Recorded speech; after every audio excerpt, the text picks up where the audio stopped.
Bon les amis, dans cette vidéo, on va sortir du périmètre de l'administration système, de la cybersécurité et de l'intelligence artificielle pour relever un défi juste pour le fun. L'écriture d'un jeu vidéo en langage bash de labyrinthe. Je connais bien les labyrinthes, mais en tant que joueur. Entraîné dès mon plus jeune âge à tracer les plans des niveaux de Dungeon Master. Et 2 ans plus tard de sa suite, Chaos Strike Back, je m'y sens plutôt à l'aise.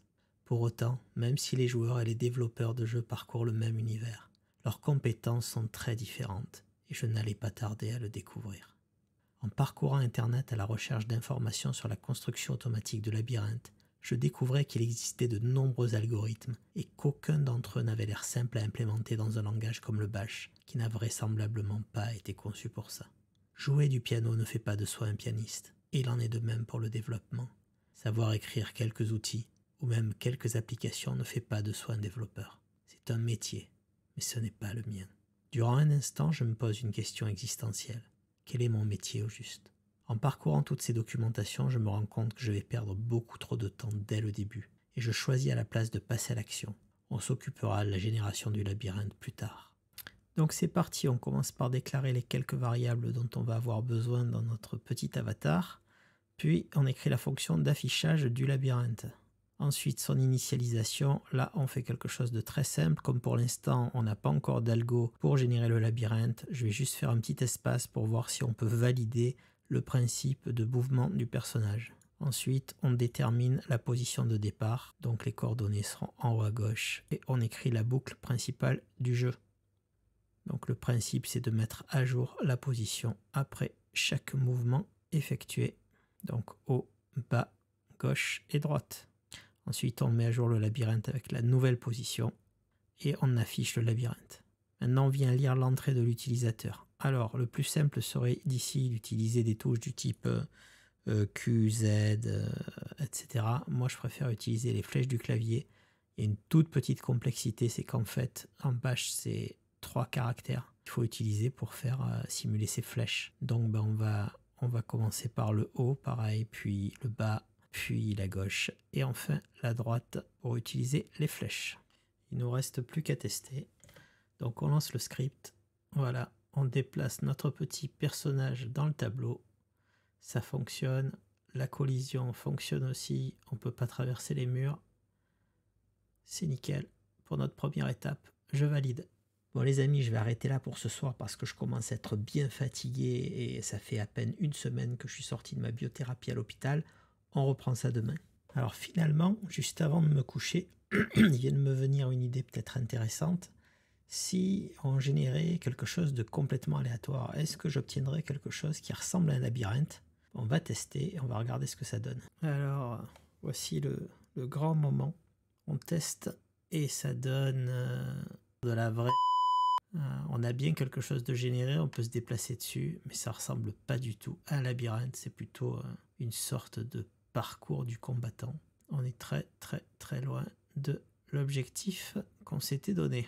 Mauvaise piste. Bon, je suis de retour avec un petit jour de retard parce que j'ai eu quelques légers soucis de santé. J'ai réfléchi à une autre approche pour avancer. J'ai trouvé un site, delori.com, sur lequel en fait on a un maze generator écrit en C qui date de 95 et qu'il a eu le plaisir de nous mettre à disposition dans un script CGI en ligne. En gros, il y a un nombre de cellules qu'on donne en horizontal et en vertical, le type de labyrinthe ici en GIF ou au format texte, et en fait l'espace de chaque cellule. Donc j'ai fait plusieurs tests avec, donc quand on génère, on obtient ce type de résultat. Alors chaque fois il s'agit d'un labyrinthe dit parfait, d'après ce que j'ai compris. Le principe d'un labyrinthe parfait, il y a une entrée, une sortie, il n'y a qu'un seul chemin possible. Alors c'est pas forcément ce que je recherche à terme, mais en attendant, ça va bien faire le job. J'ai pas envie de m'embêter à rajouter du C, tout ça, donc on va faire à l'ancienne avant qu'on ait des tas d'API disponibles en ligne. Ici, j'ai regardé le code source de la page, c'est très très simple, c'est un simple formulaire avec un post qui est effectué sur genmaze.cgi. Voilà ce que nous donne le code source du labyrinthe généré. Donc l'idée c'est quoi en fait? C'est que je vais utiliser une ligne de commande curl pour venir faire un post avec les valeurs de variables qui m'intéressent, générer le labyrinthe, récupérer ce labyrinthe pour le réutiliser. On va d'abord valider le concept avec curl. C'est parti. Donc calls 10, browse 10, type texte, width 2, 8, 2, sur http www.delori.com/game-room/maze genmaze.cgi.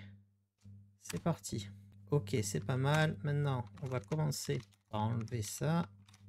Le HTML là qui était au milieu. Ok, c'est mieux. Et maintenant, il nous reste à remplacer ces caractères. Donc avec un pipe sed. Ici, on va ouvrir en crochet pour faire les 3 caractères d'un coup. Donc le plus, le moins, le pipe, qu'on va remplacer par exemple par un dièse. Et ben voilà, c'est plutôt pas mal. Il faudra aussi peut-être rajouter un silent là pour éviter ce message en haut. Ben voilà, je pense qu'on a quelque chose de pas mal. Tester avec une autre valeur pour valider. Ok.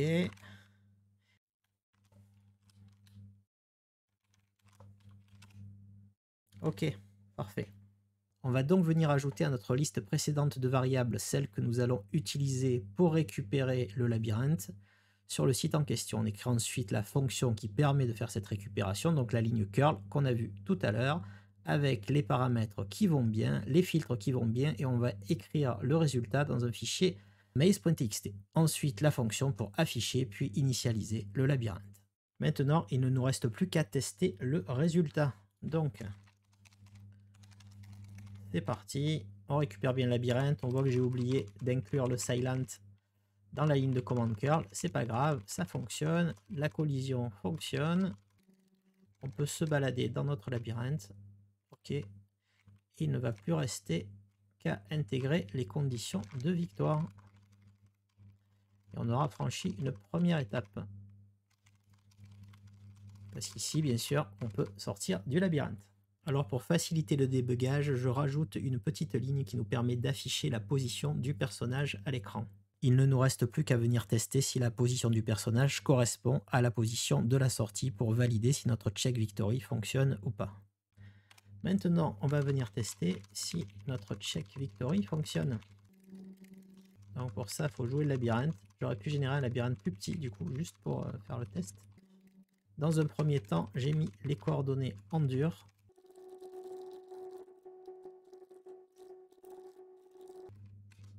Yes, ça fonctionne. On attaque la finalisation et les finitions. Donc je commence par écrire une fonction difficulty qui va nous permettre de gérer le niveau de difficulté, qui peut être donc facile, moyen ou difficile. Et en fonction de cette valeur, on va venir setuper les variables maze_calls et maze_row qu'on va ensuite passer à notre ligne curl. Donc le principe est simple, plus le niveau de difficulté est élevé, plus le nombre de lignes et de colonnes est élevé, plus le labyrinthe est complexe. Concernant notre fonction de génération et de récupération du labyrinthe, on ajoute juste l'appel à notre fonction difficulty et derrière on va du coup venir générer notre ligne de commande curl avec les bonnes valeurs dans les variables qui ont été setupées par le niveau de difficulté. On attaque ensuite la fonction checkVictory en intégrant une gestion dynamique de la position de victoire. Et on ajoute également la possibilité de recommencer ou pas la partie avec un vrai traitement. Tout à l'heure, c'était juste un affichage qui était effectué. Donc si le joueur décide de rejouer, on vient appeler la fonction startGame. Notre fonction startGame est découpée de la sorte. On réinitialise d'abord la position de départ du joueur, donc X et Y, abscisse et ordonnée. Ensuite, on vient générer et récupérer un nouveau labyrinthe pour enfin lancer la boucle principale du jeu. C'est donc à l'intérieur de notre boucle principale qu'on va venir checker si on est dans une situation de victoire ou pas. Et donc on retrouve l'ensemble du code qu'on avait au départ, enfin le 90% du moteur du jeu. Et enfin, dernière ligne, l'appel à la fonction startGame. On a maintenant un jeu de labyrinthe qui fonctionne, mais ai-je vraiment réussi mon défi ? Le jeu est fonctionnel, il n'y a pas de problème, mais on a une dépendance avec un site extérieur dont on ne connaît pas la disponibilité future, et je pourrais concevoir un labyrinthe en dur, mais le jeu deviendrait très vite lassant. Alors en effectuant quelques recherches, j'ai découvert qu'il existait déjà un jeu de labyrinthe en Bash, mais qui repose sur une bibliothèque. Et la même chose, le défi personnel dans tous les cas que je me lance, c'est de réussir à faire un algorithme de génération de labyrinthe qui fonctionne en Bash. Et là, je peux vous dire que j'y ai passé du temps, beaucoup de temps. C'est pas loin de 3 heures qu'il m'a fallu à tester des tas de combinaisons possibles pour réussir à avoir un algorithme fonctionnel. Donc je suis parti sur un script séparé pour la génération du labyrinthe parce que j'ai dû faire vraiment de multiples essais, c'était trop compliqué parce qu'il fallait parfois que je change l'implémentation dans le script d'origine. Donc j'ai complètement sorti la génération du labyrinthe. Donc j'ai essayé de multiples algorithmes. Finalement, j'ai réussi à avoir quelque chose d'à peu près fonctionnel avec le DFS, donc le Depth First Search. Il m'a quand même fallu, je pense, une douzaine ou une quinzaine d'itérations différentes. Donc on accepte deux arguments qui sont la largeur et la longueur, ou la largeur et la hauteur du labyrinthe. Donc par défaut, c'est fixé à 11. Attention, petit piège, il faut impérativement que ce soit une valeur impaire. Si on est sur une valeur paire, ça crée une double ligne, ou on se retrouve avec une sortie inaccessible. Bref, ça génère des problèmes. Donc on déclare un tableau maze qui représente le labyrinthe et un deuxième tableau direction pour représenter les 4 directions possibles. Donc ici, 0 pour gauche, 1 pour haut, 2 pour droite et 3 pour bas. Ensuite, on a une fonction d'initialisation qui va venir initialiser toutes les cellules des labyrinthes dans lequel on va venir ensuite creuser quelque part notre labyrinthe. Donc ça, c'est la fonction curve qui s'en charge. Donc c'est une fonction récursive qui va recevoir en entrée une paire de coordonnées, donc x et y, et elle va aller dans une direction aléatoire. Donc on génère cette direction aléatoire avec la commande chef. On aurait pu utiliser d'autres méthodes, hein, et on va creuser entre guillemets la cellule en changeant sa valeur. Donc on met un 0 ou un 1 en fonction de ce qu'on veut faire. Si la cellule est un mur et que les voisins dans la même direction sont également des murs, dans ce cas-là, on sait que les conditions sont remplies et donc la fonction va creuser une nouvelle cellule dans la direction et changer la valeur de 1 à 0, etc. et appeler curve sur la nouvelle cellule. Donc ça, c'était le plus dur en fait pour moi. Après, on a la fonction printMaze qui, elle, se contente d'afficher le labyrinthe final. Donc elle parcourt chaque cellule du labyrinthe et puis elle imprime un mur si elle croise une valeur de cellule à 1 et un espace du coup si la valeur est à 0. Ensuite, on se contente d'appeler les fonctions initialize, carve et printMaze dans le bon ordre pour générer et finalement afficher le labyrinthe. Donc, on va tester maintenant notre fonction de génération de labyrinthe. Je l'ai appelé maze generator, donc /maze generator, et donc si on y passe des valeurs comme 11 et 11, on a ce résultat. Du coup, j'en profite pour vous montrer ce qui se passe si on met des valeurs paires. Bam, là on se retrouve sur un labyrinthe insoluble sur lequel on ne peut pas atteindre la sortie. Et donc on peut y passer les valeurs qu'on veut en fait. Hein. Si on met 20 par exemple, on va voir ça. On peut le faire carré, on peut le faire rectangulaire, plus ou moins grand. Donc, avec des valeurs bien sûr impaires, hein, voilà comme ça. On a des jolis labyrinthes. Voilà, ça met pas beaucoup de temps à se générer, donc il va nous suffire maintenant de venir appeler la fonction de génération du labyrinthe dans notre script principal. Donc il ne nous reste plus qu'à venir modifier notre script principal pour intégrer l'appel à notre nouveau générateur de labyrinthe. Donc on remplace l'appel curl qu'on effectuait sur le site internet à mazegenerator.sh avec en argument le nombre de colonnes et le nombre de lignes qu'on va venir écrire du coup dans le fichier maze.txt. Deuxième modification, c'est uniquement au niveau des conditions de victoire, le calcul de la deuxième modification au niveau du check des conditions de victoire pour le calcul de la case de sortie. Il ne nous reste plus qu'à valider le bon fonctionnement du jeu. C'est parti, on va choisir un niveau facile. Tout a l'air de bien fonctionner. Je vais choisir de recommencer, faire un niveau moyen. Ok, on va pas tous les faire. Mais on a clairement quelque chose qui fonctionne bien. Donc maintenant, il va être temps de penser à l'avenir. En commentaire, faites-moi déjà savoir si ce script vous a plu, puis si c'est le genre de sujet qui vous intéresse. Parce que si ça vous intéresse, c'est le genre de petit jeu qu'on pourrait faire évoluer, faire transformer en jeu d'exploration de donjons par exemple.